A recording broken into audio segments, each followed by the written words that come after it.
Well, disappointment in that one. Not the result we wanted. 2-0 loss to Manchester United, where Fred, helped by a deflection, and Bruno Fernandes sink Tottenham 2-0. So welcome back to Speaking Spurs and me, Kieran, talking all things Tottenham.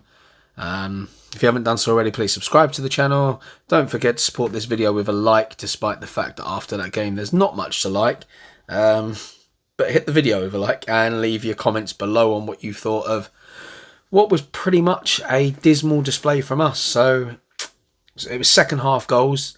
First half, we were in the game. I thought we started okay. Manchester United then really took control of this one. A lot of high pressing from them, lots of energy. Bruno Fernandes, who always plays better without Cristiano Ronaldo on the pitch, proved that exactly again. Put in a hell of a shift. Thought Dallo was excellent down his side, dealt with Perisic fairly well. Son and Kane had pretty quiet games. I thought that despite the difference in height between Martinez and pretty much every striker in the Premier League, is proving to be a decent signing after his shaky start with life at Manchester United. Got really tight to Kane, didn't afford him any opportunities whatsoever. Our passing, to be honest, was dreadful. It's just the easiest way to put it. Especially in the final third. It wasn't even like we were trying to force things. We just didn't seem to know what to do. Lots of the tight-knit passing was underhit. Lots of the balls from deep were overhit. I didn't think Sonny offered enough in terms of running the channels properly. And then the few times that he did, people chose the wrong ball. There was a moment right towards the end. Lucas Moura's breaking through the middle. Sonny's got a nice clear gap. I don't know why Moura doesn't play it. Maybe it's just his match sharpness because it's not there. He decides to cut back inside, try to play it to the right. Ball doesn't come off. Højbjerg's passing was all over the gaff. And to be honest, the only player I felt like that come away from that game with any kind of credit would be Hugo Lloris. He made some very decent saves. Pretty much kept us in the game. It could have been much more. So let's just talk about a few bits. Fred's opener, that was deflected and off Ben Davies early in the second half. And then Fernandes added the second. Shots rained in on the Tottenham goal. They had more shots in the first half than they'd had all season in any game so far in the Premier League. And unfortunately for us, it was probably the best performance that Man United have put in since Ten Hag took over in the summer. Seems to be a hard place for us to go, Old Trafford. We only needed the point to move above Manchester City into second. So the draw would have been enough, but we were outplayed for much of the game. And without Hugo Lloris, it wouldn't have stayed 0-0 for as long as it did. Kept the score down. Some really good saves, nice reactions. There was a shot late on in the second half. It was the one where Marcus Rashford was inside the box and had managed to force himself past Eric Dyer, and Lloris made a nice save with his palm and pushed it wide. In fact, his hands were very strong tonight. He was very good at pushing the ball away into less dangerous areas, and that really frustrated Rashford because he'd been working hard for his goal and couldn't get it. So this actually means that we stay third. United retain their fifth spot ahead of Newcastle. It's just an annoying display. I felt like in the second half, around the 60-minute mark, I was praying for Antonio Conte to change things up. He did start with the extra man in midfield, which I myself have been guilty of asking for to help dominate, but clearly wasn't working. Bazuma, I felt, kind of showed tonight that Conte was right, that tactically he's not quite there, he's not quite ready, especially in a game of the magnitude that this was tonight.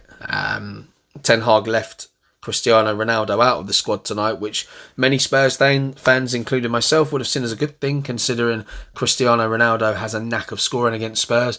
He showed his frustration before the end of the game. I think 4 minutes before the end of normal time, which was 8 minutes before the end of the game, so there was the 4 added on. He walked himself off down the tunnel showing his frustration at not even being brought on as a substitute. And if anyone was watching it on Amazon Prime, I did, the game. Ten Hag was actually having his interview before the game at the side of the pitch and said that he'd be used in the game, and then he wasn't at all. Yeah, just a bit of a frustrating game, really. I felt like Doherty did okay. Eric Dyer, for the most part, won a lot of what he needed to in the air. There was just some poor moments with decision making. Ben Davies, a couple of under-hit passes that put us in trouble. Eric Dyer himself was guilty of one where the ball was loose and he decided to try and chest it down to another player. That didn't really come off. There was a little period in the game where you could see we were getting frustrated by Manchester United because tackles just started flying in. We were trying to, got a bit feisty, and Manchester United actually matched us with our feistiness. Tackles were flying about. Perisic dove into one and was ghosted past quite easy. That made him look pretty stupid. All round not a great game, to be honest, for us. And then when the substitutions did come from Antonio Conte, it was going to be a quadruple substitution. Now, watching the game, I got really frustrated with this because the first two players you see get up were Davinson Sanchez and Oliver Skipp, and I'm like, oh, what are you doing? Then the third player to get up is Ryan Sessegnon. You're like, oh, is he just not going to make any kind of attempt to attack at all? Because the two up front clearly wasn't working. Son and Kane just weren't at the races at all today. And I'm like, he's just trying to defend a 2-0 loss. Like, what are you doing? And like, he did put Lucas Moura on. But when those subs came on, it was actually Sessegnon that came on at right wing back, and he left Perisic on to start with. And then Perisic actually came off in the end for Jed Spence, which meant Sessegnon could go to his preferred left side. Spence was on. You could tell that he's not had much minutes at all because he wasn't overly great with his little spell, but nonetheless he tried a little bit of intent. But yeah, just things were not clicking for us. We looked like a team that didn't really play together much, if I'm honest. Just seeing if I can get onto Tottenham's website to see if there's anything up yet from anyone. I know the reactions aren't going to be up yet because I'm recording this almost straight away after the game. I literally turned off the TV, haven't bothered looking at any of the...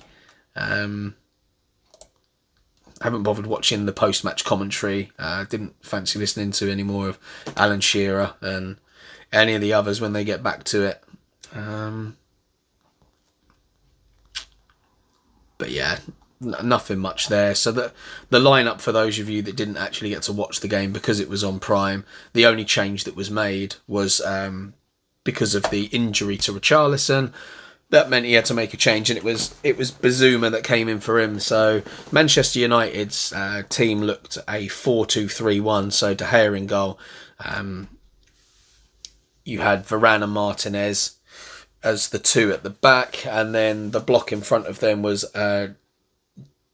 Dalot, Shaw, and... No, sorry.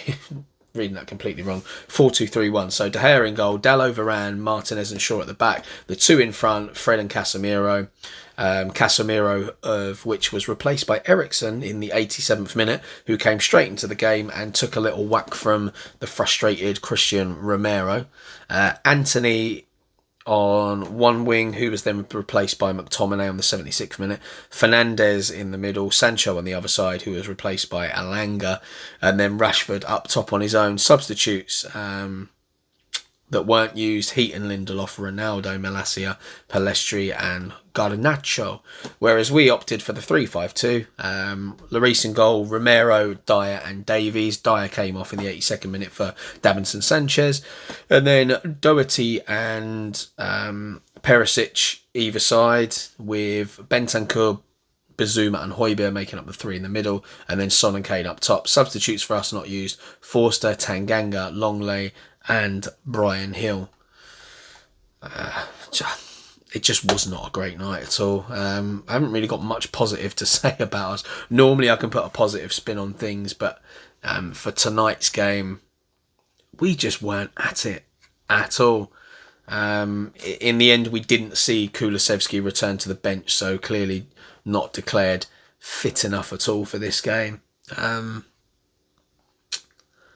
It's a bit of a frustrating one. I don't really know, other than making the substitutions earlier, what we could have done. I mean, you look to the bench. Forster's a goalkeeper. No need to replace Lloris. Tanganga, centre-back / right-back. Well, we don't want a rigid right-back in this game. Longley, centre-back. Brian Hill, physically, probably wouldn't have fared very well in this game. And then, obviously, the substitutes that we did use, Lucas Moura, I don't know, maybe we could have brought him on earlier to inject a bit of pace into the team, a bit of guile, although he's not fully match fit yet. Spence, again, that's another defender, although it be a wing-back. Sessegnon, another wing-back. And then Skip, central midfielder. So, if you look at the actual bench, in terms of attacking players that were there, you had Lucas Moura and Brian Hill, and that's it, to be honest. The rest of it is what you would call a defensive squad. So just those two injuries that we've got there to Richarlison and Kulusevski, you can see how much that's affecting us. Kulusevski, I think, would have been brilliant for a game like this, with someone like Richarlison to come off the bench with all that energy and guile that he's got. Really could have done with them in this. And it's interesting because it makes you question where we actually are as a team.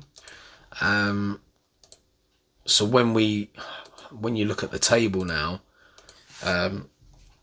not the table, sorry, but when you look at the teams that we've faced so far this season, if you look at the teams that we've actually beaten, we've beaten Leicester, Nottingham Forest, Wolves. The bottom of the table really are the teams that we've beaten. If you look at the top, we lost to Arsenal. We beat Brighton, who are now currently sitting 8th. Makes you wonder, doesn't it? We look a solid, resilient team, but actually, when it's mattered against some of these teams, we've not fared that well, and I think some of that does come down to the attacking side of the game. I think it's actually hurting us.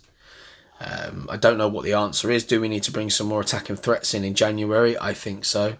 Look, and I'm talking here and it sounds like it's the end of the world because we've just lost the game. But I think it's the fashion of the way we lost the game. There was no real intensity, urgency in the game at all. When we were on the back foot and we got the ball, I don't know if it was an instruction from Conte, but it just felt like we were dawdling on the ball. I know we were trying to slow it down because Man United were attacking, but the problem is we were so slow. Then in our transition as we were moving forward, it was at such a low intensity.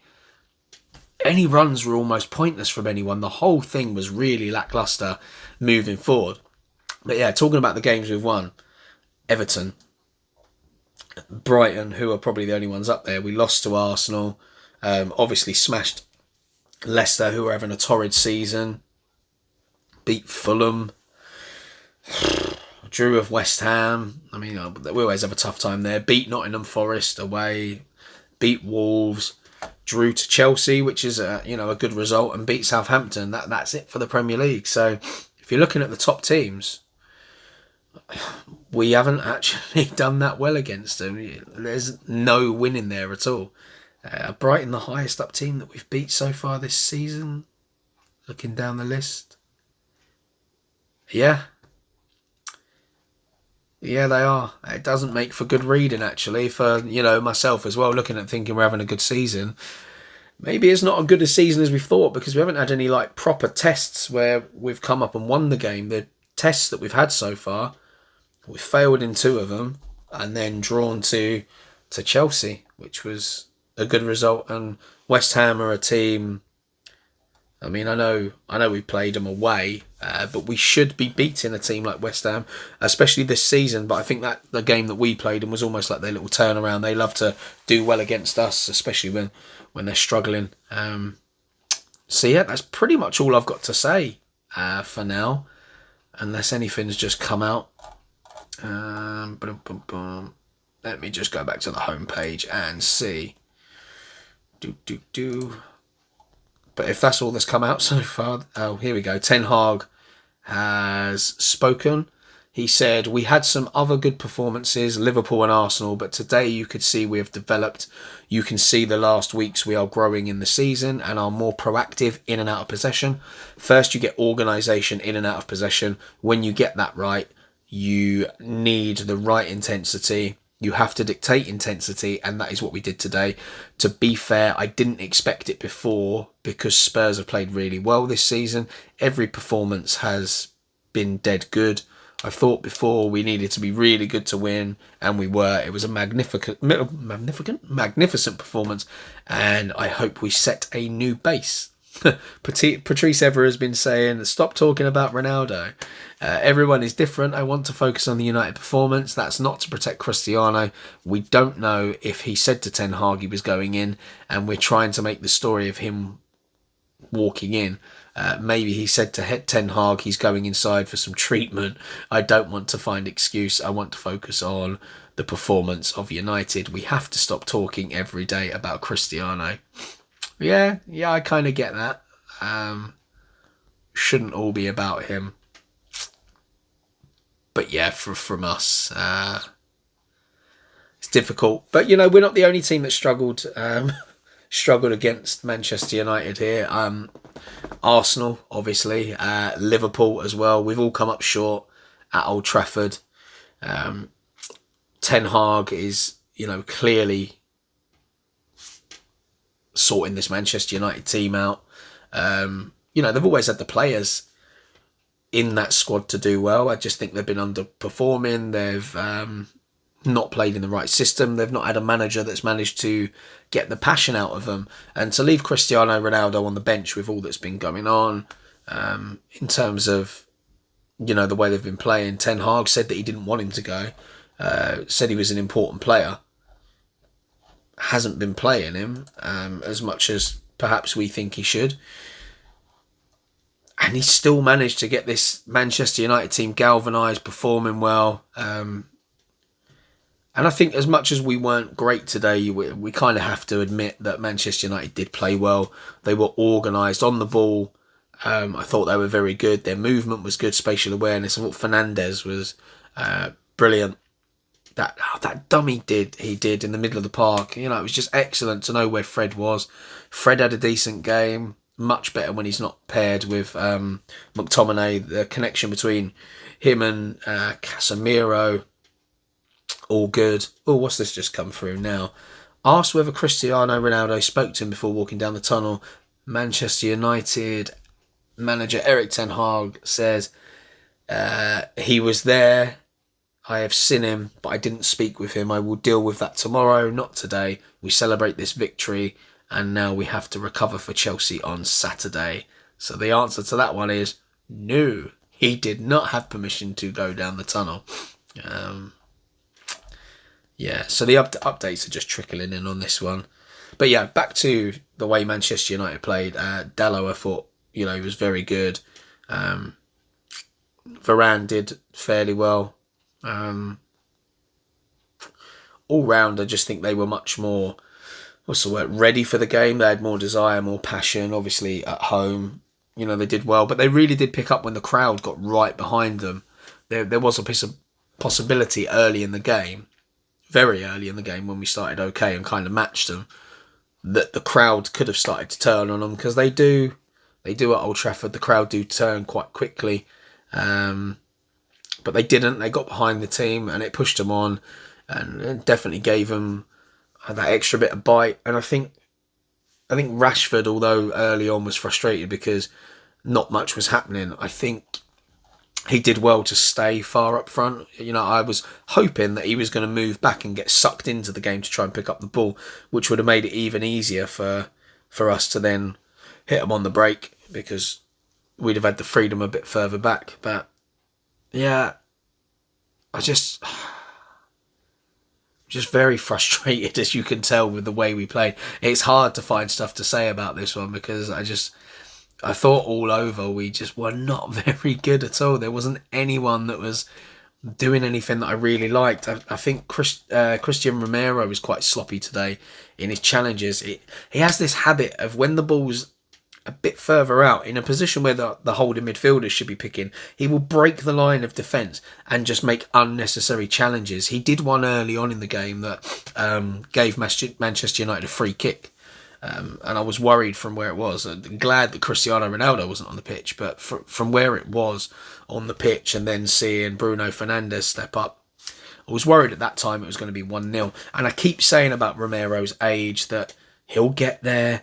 He needs to improve. It needs to be a bit of awareness. But in these games, he needs to learn that lesson quick. He needs to be a bit more restrained and less excited to come out for the tackle. I feel like at the moment I'm just waiting for an Antonio Conte interview to come out. But look, it looks like it's not going to happen whilst I'm making this video. So what I'll do, I'll wrap it up here. Not impressed at all tonight whatsoever. Not impressed at all. So, here we go. What have we got up next? We have got... See, more stuff's just trickling through as we're going on here. So we might get something. We'll have a look at some stats quickly then, shall we? Possession, 51.9% in Manchester United's favour. At one point, it was 91%. There was a 5-minute spell where they absolutely dominated and we gave away a succession of corners. Dual success rate, Man United came out on top again with 53.1%. Aerial duels won 56.3% in United's favour. Interceptions, they made 7. We made 12. That was more likely to happen anyway, just because they spent more time on the ball than we did. So interception was something we had to make. They had 4 offsides. We had none, which usually in a game tells you everything you need to know. They won 8 corners to our 3. And I think we'd have hoped with our prowess from the set pieces that we'd get more corners. Yes, but not great for us. So next up we've got Newcastle. They visit the Tottenham Hotspur Stadium, and that will be Sky Sports, Super Sunday, 4:30, and then Chelsea host Manchester United. So that'll be a big test just to see how far this Manchester United team have come. Let's have a look at the attacking stats, shall we? So obviously United got their 2 goals. United registered 28 shots to our pathetic 9. United, of their 28, 10 were on target. We had a measly 2 on target.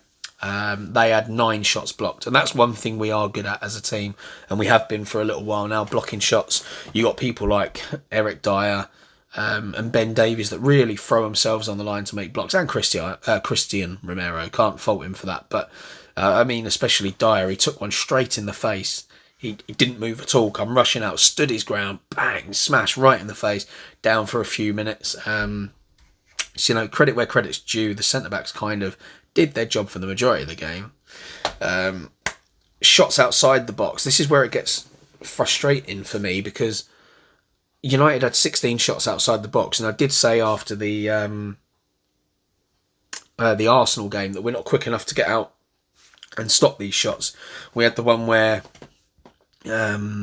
Anthony curled the ball from outside the box. It just clipped the outside of the post. We're just not quick enough to get to them, which tells me that it's our midfield that aren't doing the work, because, with 9 block shots, I can guarantee the majority of them for our centre-backs. I can guarantee it. Probably 3 or 4 of them were just Eric Dyer on his own. But yeah, shots outside the box, that's got to improve. We only had 2 shots ourselves outside the box. Shots inside the box, they managed 12 shots inside our box. Like, how are we letting them in, having that much? And then on the flip side as well, we had 7 of our 9 inside their box. So how, with 9 shots, did we only manage 2 on target when 7 of them were inside the box? It's not good enough. Shooting accuracy, 35.7% for them. Our shooting accuracy was a measly 22.2%. That's pretty poor. If we look at defensive, 16 tackles they made, we made 12. And this is a worrying stat. Their tackle success rate was 75%. Our tackle success rate was a measly 41.7%. Now that just goes to show a lot of the desperation that was happening through the game. Discipline-wise, both teams conceded 7 fouls. They had 1 yellow card. We had none. No red cards in the game whatsoever. And then if we look at the passes the teams made, it's not too different. 577 for them, 522 for us, of which they made 62 long passes, we made 52. Their passing accuracy 85.6 as 84.5. They're quite typical of Premier League stats overall, because you have players that make the riskier passes. The passing accuracy in the opponent's half is where we fail a bit more. We were down to 74%. And as I said, we were quite wasteful in the pass throughout the game. And a lot of them weren't even difficult passes. It was just misreading and mistiming. We did actually manage 19 crosses in the game, which is incredible because there was no one on the end of any of them. But here you go. Our crossing accuracy, 21.1%. That says everything you need to know. Let's see if we've got anything from Antonio Conte come through yet. Let me see. Nope, still nothing come through. There we go. So, do you know what? I will wrap it up there. And then I'll do a little video tomorrow and talk about what Antonio Conte has said.